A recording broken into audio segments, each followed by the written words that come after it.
এই কথাকেইটা সঁচাই মন কৰিবলগীয়া। কাপোৰ হৈ গ'ল সৰু, লাজ ক'ৰ পৰা আহিব?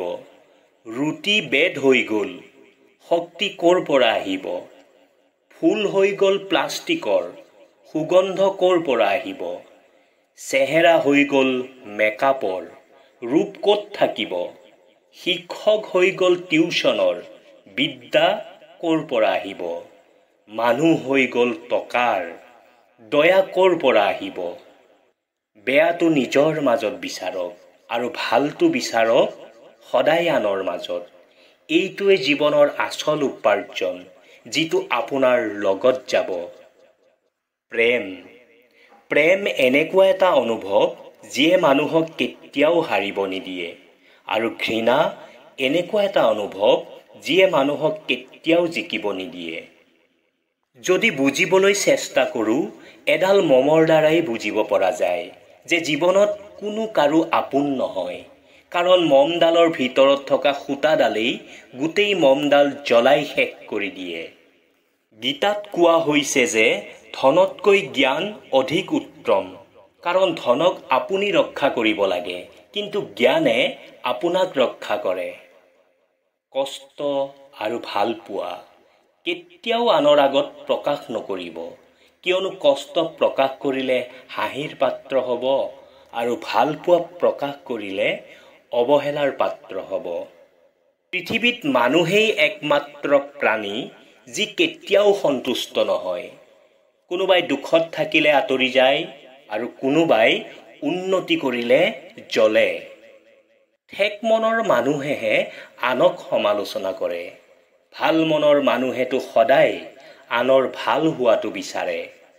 মুখৰ কথাবোৰ যিমানেই চিধা আৰু স্পষ্ট হ'ব, সিমানেই তোমাক ভাল পোৱা মানুহৰ সংখ্যা কমি যাব। জীৱন ভৱিষ্যত বা অতীতত নাথাকে, জীৱন কেৱল বৰ্তমানত থাকে। সেয়ে বৰ্তমানত জীয়াই থাকক। যিসকলে আপোনাক ভাল নাপায়, সেইসকলৰ কাৰণে আপুনি ভাল হোৱাৰ দৰকাৰ নাই, কিন্তু সেইসকলৰ পৰা সাৱধানে থাকক যিয়ে আপোনাক ভাল পোৱাৰ নাটক কৰে। কাৰোবাক ভাল পোৱা দিলে সীমাহীনভাৱে দিয়ক, কাৰণ সীমা আৰু পৰিধি মাটিৰ থাকে, হৃদয়ৰ নহয়।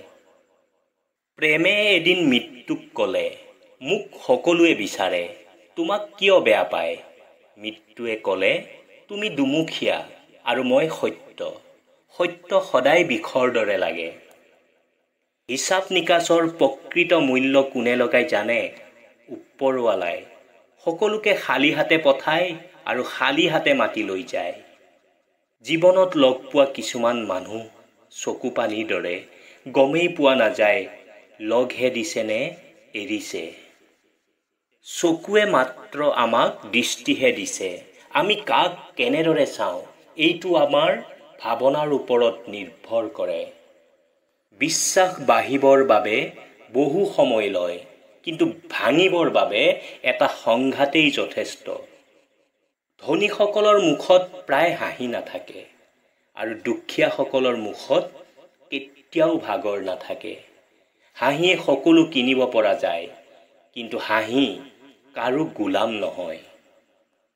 দুনিয়াখনৰ সেই সম্পৰ্কটোৱেই সঁচা আৰু মধুৰ, যিটো সম্পৰ্কত অভিমান এটা সুন্দৰ মিচিকীয়া হাঁহিত ভাঙি যায়।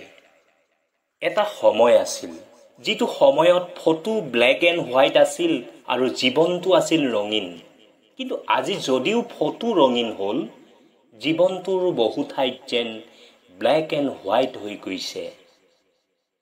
মানুহ সঁচাই আচৰিত, যেতিয়া সম্পৰ্কত হৃদয় ভৰে, তেতিয়া সকলো কথা আৰু দুখবোৰ জমা কৰিবলৈ লয়, যাক ভেটি হিচাপে লৈ যাতে সম্পৰ্ক ভাঙিব পাৰে আৰু নিজকে যাতে সান্তনা দিব পাৰে, তেওঁ যি কৰিলে ঠিকেই কৰিলে।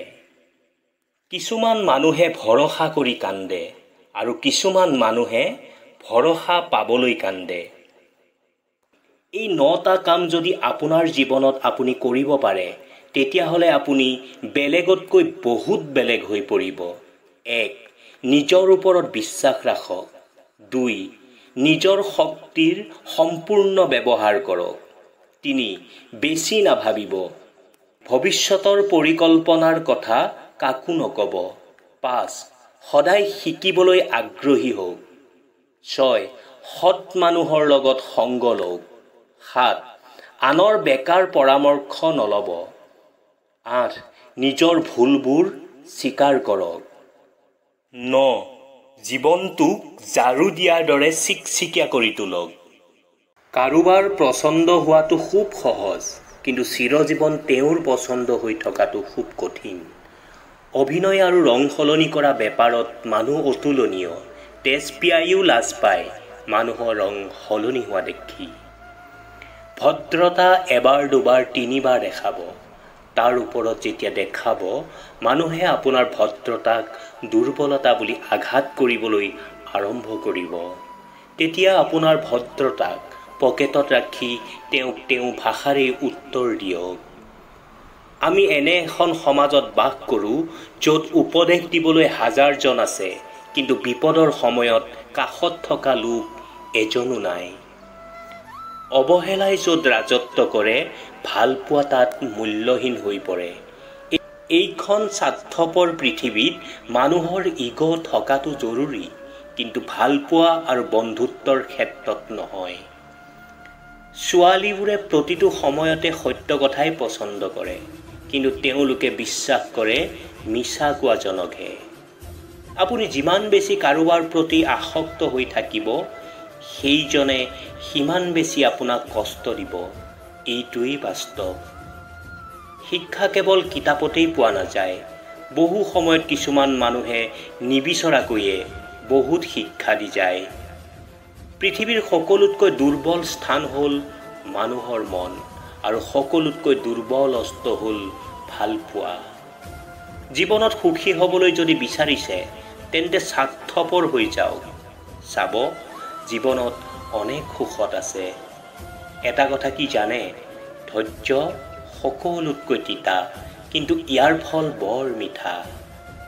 সপোন সেই সকলক লৈ দেখিব যি সপোন নেদেখায়, কিন্তু সপোন বাস্তৱত পৰিণত কৰে। 30 বছৰৰ পিছত কেতিয়াও বিয়া নাপাতিব, কাৰণ যৌৱন থাকোঁতেই যদি বিয়া নকৰায়, যৌৱনৰ আনন্দ কি কেনেকৈ অনুভৱ কৰিব?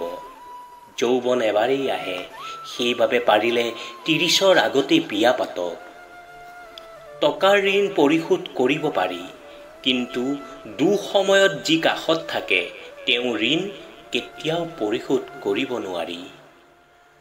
যৌতুক নিনিয়াকৈ শহুৰৰ ঘৰত ভৰি দিয়া নকইনাজনীয়ে জানে মানুহে কিমান কথা শুনাব পাৰে। এই পৃথিৱীত প্ৰিয়জন বুলি কোনো নাই, যি আছে সেয়া কেৱল প্ৰয়োজন। যেতিয়া প্ৰয়োজন শেষ হয়, তেতিয়া প্ৰিয় মানুহবোৰেও ৰং সলায়। সুখ আৰু দুখৰ লগত লগ দিয়াটো ফুলৰ পৰা শিকক। শ্মশান আৰু বিয়াত শোভাবৰ্ধন কৰিবলৈ দুয়োটাতে ফুলে লগ দিয়ে। মানুহৰ জন্ম মৰম কৰিবলৈ, টকা ব্যৱহাৰ কৰিবলৈ, কিন্তু আজিকালি মানুহে টকাক মৰম কৰে আৰু মানুহক ব্যৱহাৰ কৰে। যাৰ হাঁহি সুন্দৰ তাৰ আঘাতো বেছি। কুঁৱাত পানী তুলিবলৈ ব্যৱহাৰ কৰা টিংটোৱে যেতিয়া তলমূৰ কৰে, তেতিয়াহে টিংটোত পানী ভৰি আহে। ঠিক তেনেকৈ যিজন ব্যক্তিয়ে পৰিস্থিতি অনুসৰি শীৰ্ণত কৰিব জানে, তেওঁহে জীৱনত জয়ী হ'ব পাৰে। দাদাগিৰি মই মৰাৰ পিছত কৰিম। মানুহে খোজ কাঢ়ি যাব আৰু মই কান্ধত উঠি। গংগাত গা ধুই পাপ ধুলো, আৰু সেই পাপ ধোৱা পানীকে বটলত ভৰাই আনি ঘৰৰ মানুহক খোৱালো। বা মানৱ, চমৎকাৰ তোমাৰ মহিমা। সূৰ্যই যদি আপোনাক জগায়, আপুনি কেতিয়াও সফল হ'ব নোৱাৰে, কিন্তু আপুনি যদি সূৰ্যক জগায় 100% সফল হ'ব। আপুনি যদি খঙাল আৰু অহংকাৰী, তেন্তে আপোনাক বেলেগ শত্ৰুৰ প্ৰয়োজন নাই। ৰুটিৰ কোনো ধৰ্ম নাই, পানীৰ কোনো জাত নাই, আৰু য'ত মানৱতা আছে তাত জাতি ধৰ্মৰ কোনো বিচাৰ নাই। সম্পৰ্ক সদায় হাত আৰু চকুৰ দৰে হ'ব লাগে। যেতিয়া হাতত আঘাত লাগে চকুৱে কষ্ট পায়, আৰু যেতিয়া চকুত চকুলো ওলায় তেতিয়া হাতে চকু পানী মচিবলৈ সদায় সাজু থাকে। জীৱনত কোনবিলাক মানুহে আপোনাক তলত ৰাখিব খোজে জানে? যিবিলাক মানুহ সদায় আপোনাৰ তলত, সেইবোৰে। সময় বোবা নহয়, কেৱল মনে মনে থাকে। সময়তহে কৈ দিয়ে কোন কাৰ কিমান আপোন। যাৰ গাত অহংকাৰৰ বতাহ লাগিব, জানিব তেওঁ গাত আশীৰ্বাদো নালাগে আৰু ঔষধো নালাগে। আনক সুখী কৰোঁতেই জীৱনৰ আধা বয়স গুচি গ'ল। যিসকল সুখী হ'ল সেইসকল নিজৰ নহয়, আৰু যিসকল নিজৰ আছিল তেওঁলোক কোনোদিনে সুখী নহ'ল। অকল বেয়া কাম কৰিলেই যে আপুনি জীৱনত দুখ আৰু কষ্ট পাব সেইটো নহয়। কেতিয়াবা কেতিয়াবা হিচাপতকৈও যদি বেছি ভাল হয় তেতিয়াও জীৱনত দুখ আৰু কষ্ট পোৱা যায়। মানুহৰ আটাইতকৈ ডাঙৰ মূলধন হ'ল ভাল বিচাৰ। কিয়নো ধন আৰু বলে সকলোকে ভুল ৰাস্তালৈ নিব পাৰে, কিন্তু ভাল বিচাৰে সদায় ভাল কামৰ কাৰণেহে প্ৰেৰণা দিয়ে।